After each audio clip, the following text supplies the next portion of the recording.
Aude. Bonjour Anna. Bonjour. Bonjour Gilliane, bonjour à tous. La préparation a été faite. Vous êtes mise sous induction. Et on va partir sur une petite enquête suite à une vidéo que j'ai pu voir sur Internet.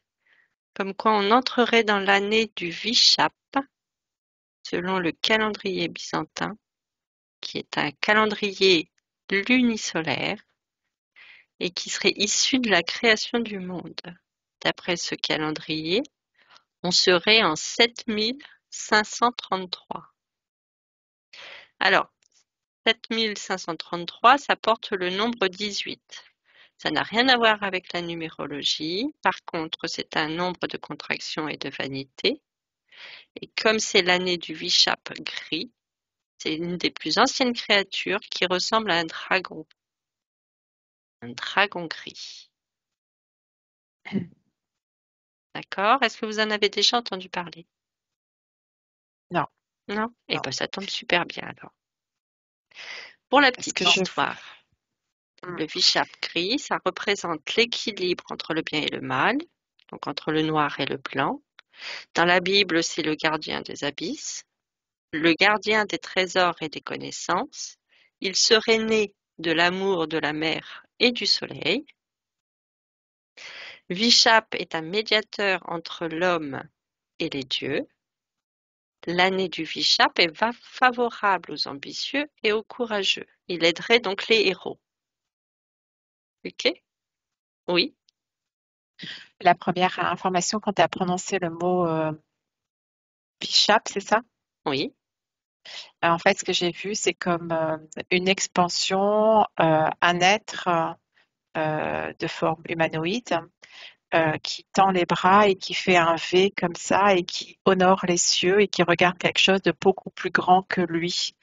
Et il y a comme une joie, comme une profondeur, comme une, comment on appelle ça? Quelque chose de solennel aussi et, euh, et une force et une puissance. C'est ça que j'ai eu quand tu as dit hmm, le premier mot au début, oui, avant de dire qui et quoi c'était. ok. Anna? Oui, alors moi j'ai tout de suite vu le soleil et j'ai vu le. Je, je me disais si c'était un gargouille ou un dragon. Et puis quand tu as dit dragon, je me suis dit oui, c'est ça. En fait, j'ai vu comme un yin-yang, mais d'un côté le feu, de l'autre côté le noir. Et le dragon au milieu qui fait la séparation. Euh, et il y a comme un. Il y a c'est très équilibré, c'est-à-dire que je me sens comme en apesanteur parce que c'est très équilibré. euh, et c'est comme si ce dragon au milieu là, qui prend sa place, euh, il est, euh, il est à l'écoute, il regarde, il y a aucun jugement, il est très dans l'observation. Mais ça donne cet équilibre et cette stabilité. Euh, c'est quelque chose de très, même si c'est flotte, en fait, tu le bouges pas. C'est très ancré en même temps. Donc, je sais pas où il est ancré, mais c'est comme s'il est ancré dans la réalité ou dans l'énergétique. Euh, ouais, c'est comme s'il a une place dans un certain plan et il ne bouge pas de là. Et il y a plein de choses qui se passent autour et lui, il est toujours bien, bien centré. D'accord. Mm. Aude? J'ai cette énergie, ça me dit du dragon père, hein, et je vois le ciel qui est comme ouvert, hein. Quand je dis le ciel, c'est comme si je pouvais voir au-dessus de ce qu'on peut percevoir normalement quand on regarde le ciel. Et il y a comme une ouverture, hein, comme une déchirure dans le ciel de ce que nous on appelle ciel, mais qui n'est pas le ciel en fait, hein. Et au-dessus, du coup, je vois ce dragon père qui est là et qui observe et qui est tout puissant, qui, qui est bon, qui ne juge pas, comme tu dis, Anna, je crois que tu as dit ça. Je sais. Mais en fait, Mhm. qui est là, qui observe et qui, c'est étrange parce qu'au départ, je voyais le dessous tout rouge et quand je regarde au-dessus, je vois ça tout bleu. Euh, c'est comme s'il y avait une différence entre l'énergie du bas et l'énergie en dehors de la déchirure, hein, de ce qu'on nomme nous ciel, hein, qui n'est pas le Hmm, ciel. d'accord. Oui, Anna. En fait, je me demandais où elle était ancrée, mais en fait, c'est comme une épée qui est avec la pointe dans la terre et la poignée dans l'univers. Et, et c'est la droiture de ce dragon. Euh, il y a une force, une droiture, c'est assez difficile de le mettre en mots, mais euh, c'est comme une justesse, une vérité universelle qu'on ne peut pas nier. Ouais, c'est-à-dire comme une présence qui est indéfectible en fait, quand au Mm. bout d'un certain moment, on ne peut pas ne pas ressentir cette présence. D'accord. Autre chose?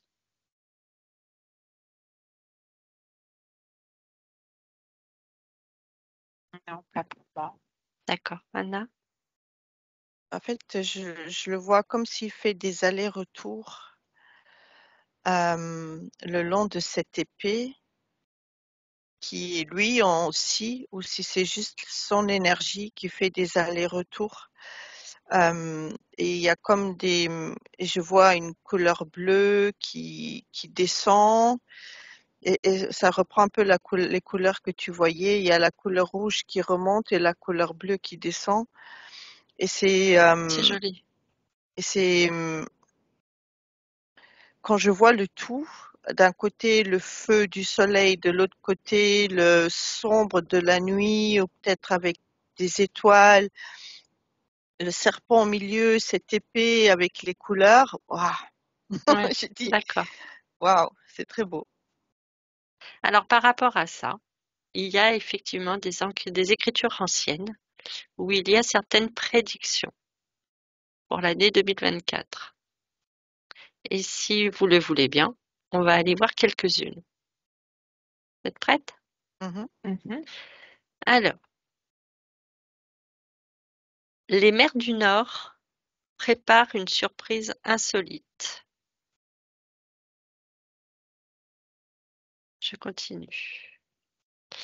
Comme quoi il y aurait des nouveaux gisements qui seraient mis à jour et une nouvelle pierre qui serait, à l'avenir, bien plus chère qu'un diamant. Je fasse vibrer partout.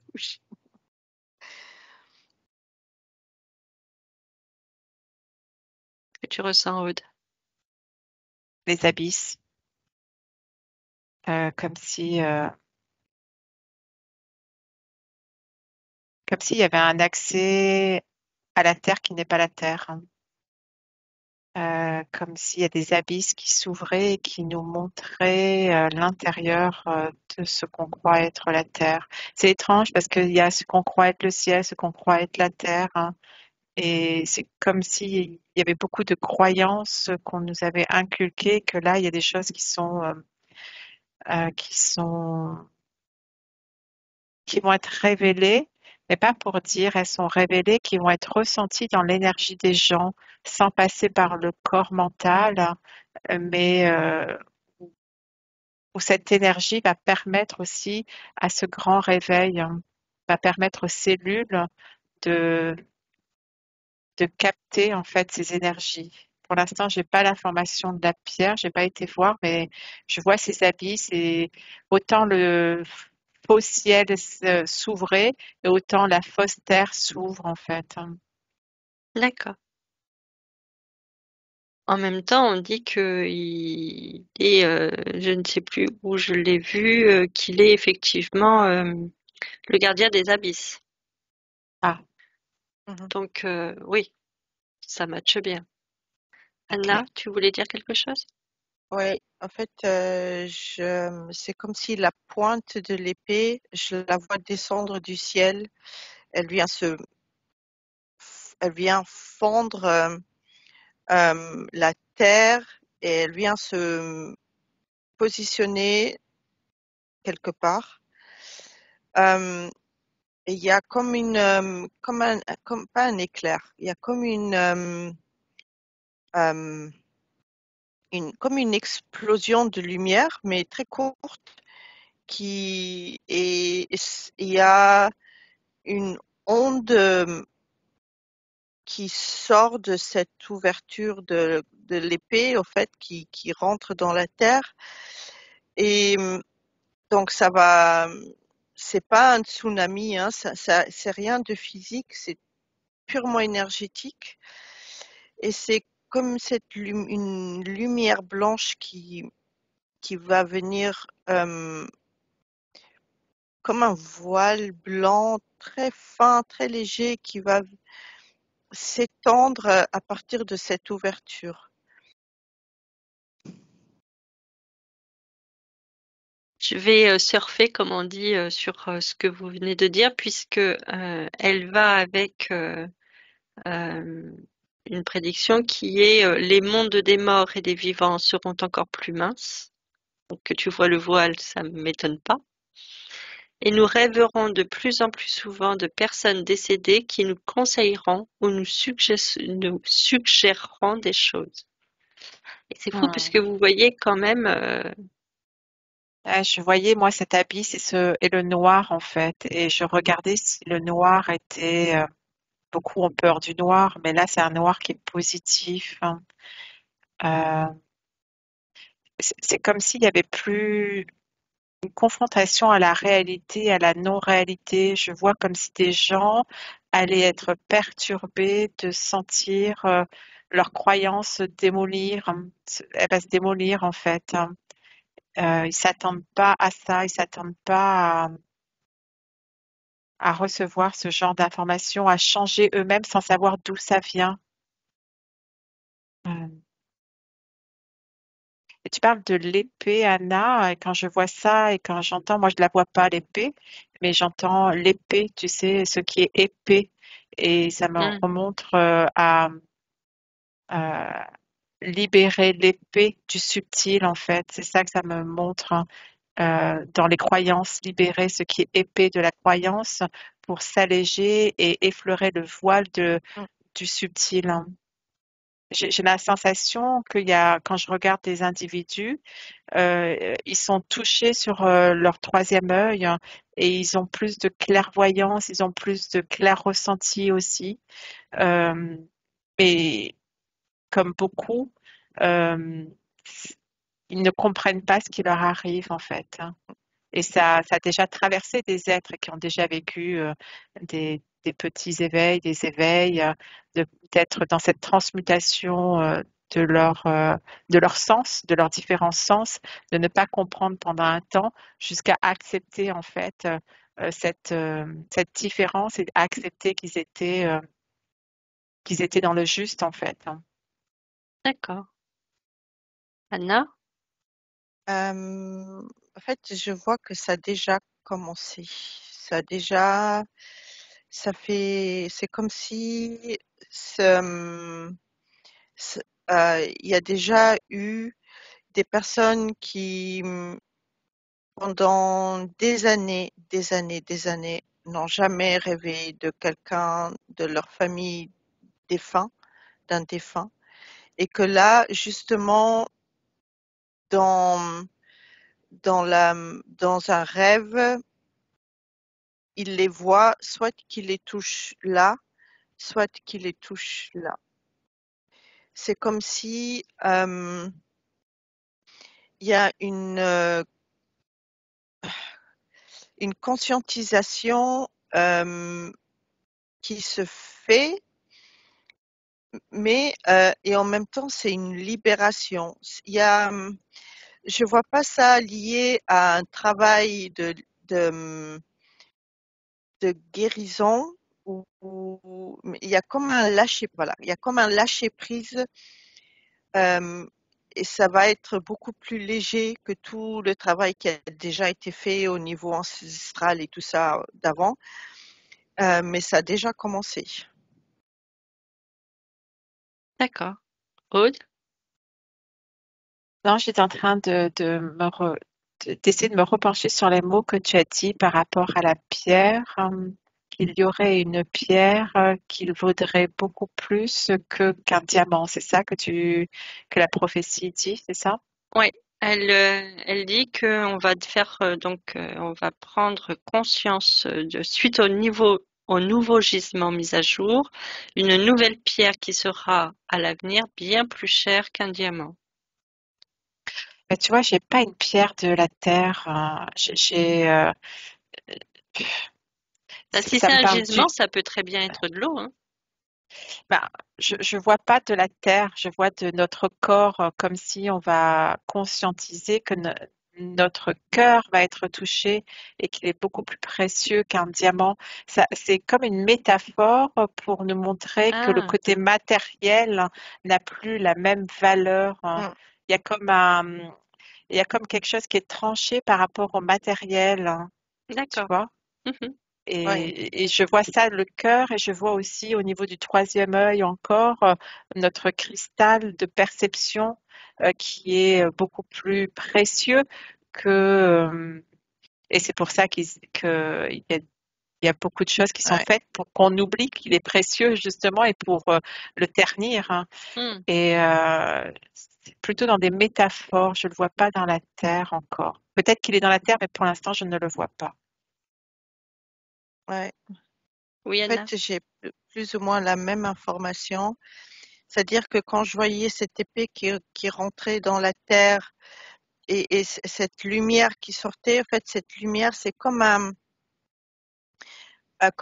cristal de roche, en fait, euh, avec des pointes, mais c'est pas, et c'est la lumière qui vient de ça qui s'étend. Donc, il y a comme euh, une conscientisation, un lâcher prise, il y a, c'est très, je suis d'accord avec Aude, je vois pas une pierre, un minéral je vois ça beaucoup plus dans, dans l'éthérique. D'accord. Euh, ouais, c'est une symbolique pour, euh, et surtout comme c'est toi qui as dit que ça touche, que ça va, les gens vont rêver qu'il leur touche le troisième œil. C'est toi qui l'as dit, Gilliane? Non, je pense que c'est une de vous deux. Mais je me demande C'est si c'est moi. pas toi d'ailleurs, ou Aude.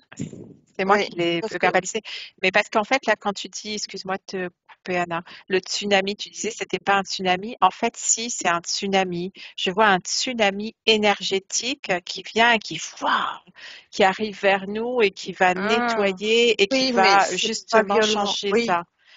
Oui, mais c'est pas dans le violent, c'est dans le côté du non, oui, nettoyage, tu vois. oui, c'est ça. vous pouvez pas vous C'est comme, imaginer à quel point vous êtes déjà un peu plus loin dans les prédictions. Vous êtes superbe. ouais, tu vois, parce que c'était comme un voile, donc tu vois, c'est vraiment doux, mais ça va s'étendre. Donc, Hmm, Ouais, c'est toi, la soie c'est doux, mais la soie c'est elle doux, est mais en forte. même temps c'est Oui, fort, hein, tu vois, ouais, oui, elle est c'est mhm, puissant. puissante. Oui. Mm. totalement. Par contre, une petite aparté pour le diamant. Est-ce que le diamant, qu'est-ce qui fait qu'il est j'arrive pas à poser vraiment ma question, mais je vais essayer de vous l'expliquer. Un cristal de roche, ouais. Lui, il est formidable parce que on peut enregistrer des données à l'intérieur. Il peut être nettoyé. Enfin, c'est vraiment une pierre, enfin une roche magnifique. Le diamant, qu'est-ce qu'il apporte? Une mémoire. J'ai la mémoire de la terre. J'ai une mémoire de comme si comme une encyclopédie. C'est quelque chose de lourd, de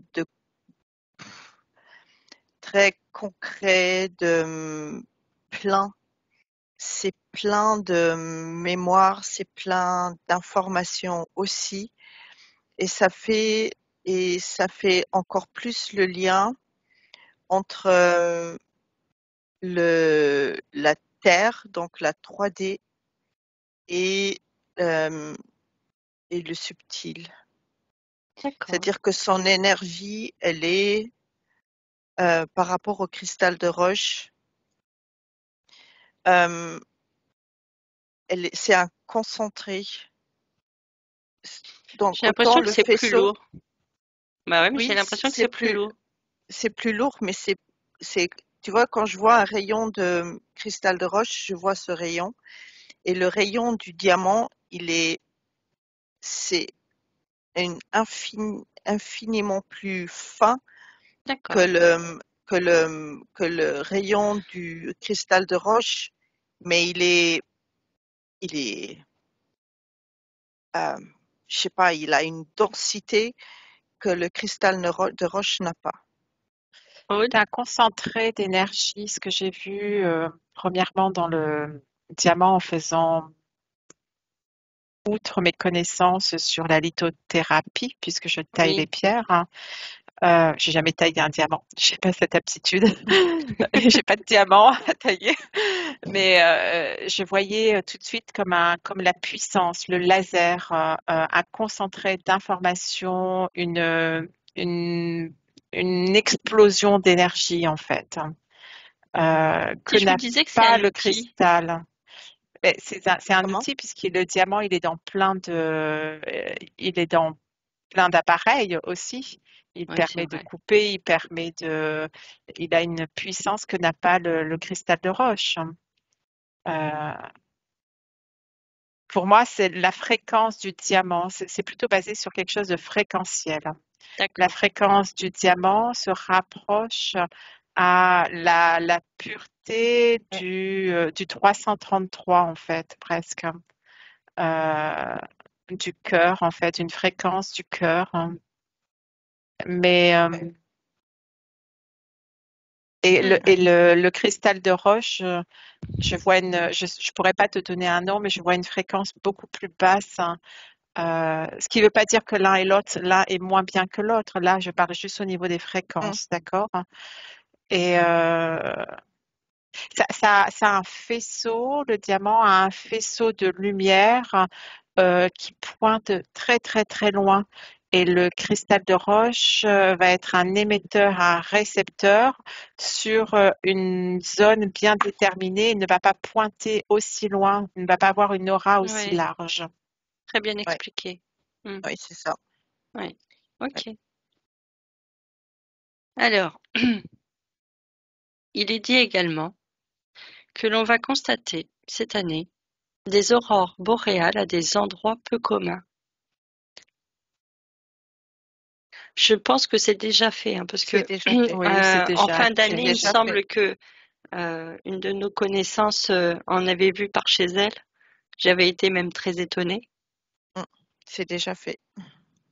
mais c'est pas, si je me cale sur l'aurore boréale, hein, c'est beau à voir, hein, mais c'est pas bon pour la biologie quand on est à côté. Ah ouais? Oui, parce que ce sont comme des ondes, j'ai pas le terme, mais il y a comme quelque chose de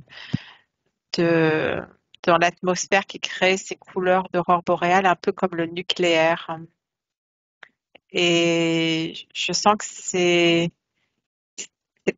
quelque part, c'est pas normal. dans la normalité qu'on a voulu nous installer en fait. Mais en même temps, si je me détache du normal ou de l'anormal, je vois des fractures dans la matrice qui font que c'est ça qui permet ce déchirement dans la matrice, qui permet d'avoir ces aurores un peu à des endroits inattendus. Alors après, moi, je suis pas météorologue, j'y connais rien, hein, mais en tout cas, au niveau des zones, quand je plonge et que je zoome dedans, c'est pas quelque chose de bon pour la biologie. D'accord. Quelque chose à dire là-dessus, Anne? Oui, moi je vois des fréquences là aussi. C'est comme si je vois des cristaux qui sont dans l'atmosphère et qui dévient des fréquences. Alors, est-ce que c'est dû à une extension de ces cristaux qui sont infiniment petits? Ou est-ce que c'est lié au fait que en fait, tu vois, je vois comme ce vortex dans le nord sur le Groenland, là, dans dans tout au nord. Et c'est comme s'il descend et il perd de sa définition et ça permet à ces cristaux de s'étendre et, euh, et les aurores boréales sont visibles de plus bas, alors que normalement elles étaient concentrées euh, jusqu'à une certaine latitude. Euh, mais là, maintenant, je le vois comme si tout ça c'est en train de fondre Et alors, et de s'étendre. d'accord, tu as parlé de cristaux effectivement dans l'atmosphère. Ces cristaux, ils Mhm. ont un son. Enfin, je sais pas pourquoi je Ouais, vous dis ça, mais ces cristaux ont un son. C'est ce que ouais, j'ai l'impression de voir un orgue dans le ciel qui passerait éventuellement peut-être un message. Vous en pensez quoi? ouais. Hmm. Ça résonne dans mon corps en tout cas, parce que ces fréquences, on les perçoit ici maintenant, alors qu'avant elles étaient limitées euh, plus au nord. Et je ne sais pas si c'est un bon signe ou pas. Je dirais plutôt non. Bah, je dirais, ouais, moi non plus, ça, tu vois, je viens de réagir pareil que toi, et j'ai l'impression que cette béatitude que l'on peut avoir devant, parce que c'est vrai que c'est magnifique, on a une certaine béatitude quand on le regarde. Mais si c'est Euh, là-bas, oui. Je dis, quand si c'est là où elles sont toujours, j'ai pas cette impression de faux. Mais quand elles descendent aussi bas, là, ça sonne faux. En C'est fait, ce que comme si j'ai, ce son oui, n'est pas juste. d'accord. Aude, tu es d'accord avec ça?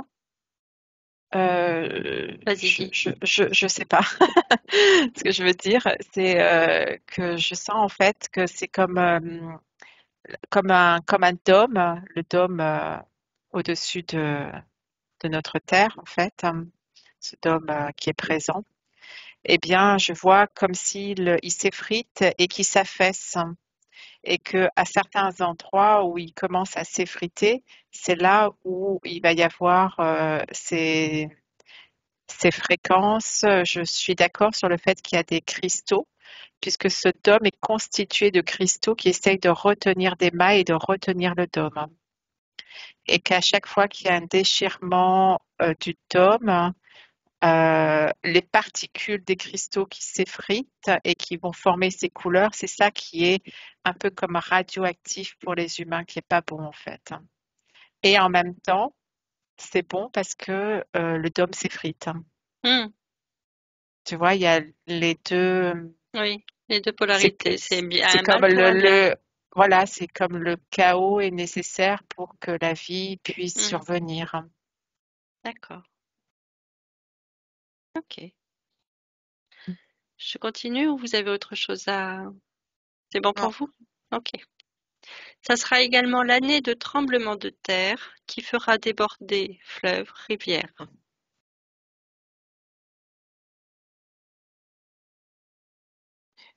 j'ai comme un avant-goût déjà de tout ça. C'est comme si tout ça, ça a déjà commencé. Et c'est ce que je vois aussi. C'est comme si nous aussi, on l'a provoqué. Je vois la main de l'homme qui provoque ça. Euh, Les tremblements de alors, terre? non, mais euh,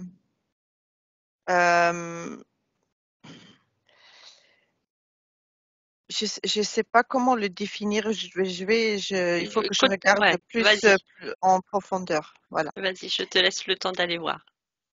Aude, est-ce que Hmm. tu as quelque chose à me dire par rapport à ça? J'ai la vibration de peur qui est apparue de suite quand tu as dit tremblement de terre. Pas ma peur à moi, mais une vibration humaine. Mhm. Euh, j'ai aussi une, comme si c'était encore une métaphore, hein. En plus de ce qui peut se passer sur le côté de la couche terrestre, euh, je vois une métaphore comme les mondes, les séparations des mots. Il va y avoir de plus en plus de séparation de voiles, de plus en plus d'étirement de voiles. Euh, je vois l'avant et l'après, des mondes qui se craquellent en fait, comme des multimondes pour arriver à un monde qui est plus le monde de la création, plus un monde où on a le droit d'être créatif, hein. Euh, ouais, c'est beaucoup sur les métaphores plutôt. Et si je reviens à la Terre en elle-même, pareil, je vois que c'est comme si c'était nécessaire. J'en vois, mais j'en vois pas tant que ça. Je vois juste des failles dans la Terre, mais c'est surtout sur le plan énergétique. D'accord. On a eu, si je me souviens bien, parce que je ne regarde pas spécifiquement les infos, mais il me semble que l'année dernière, il y a eu déjà pas mal de tremblements de terre. Là, cette année, je crois qu'il y en a eu un, je me rappelle pas où, mais il me semble que en début d'année, enfin, en même temps, il y a que 23 Mm. jours, hein, Mais c'était pas de euh, la création, c'était enfin, je vois des tremblements de terre qui sont vraiment de la terre elle-même, mais je vois des tremblements de terre qui sont de la création d'accord, d'être. ok, Et pour engendrer la peur et pour étouffer des réveils. Comme ça, les gens ont plus le temps de conscientiser, ils sont pris par la matrice justement à ne pas pouvoir se réveiller. Et je vois la peur qui vient des autres êtres qui ne sont pas des êtres de la Terre, hein, mais qui sont sur Terre et qui ont tellement peur qu'ils du coup vont provoquer ces failles au niveau de la Terre. d'accord. Tu regardes un peu plus là pour justement ces êtres qui sont sur Terre mais qui sont pas de la Terre?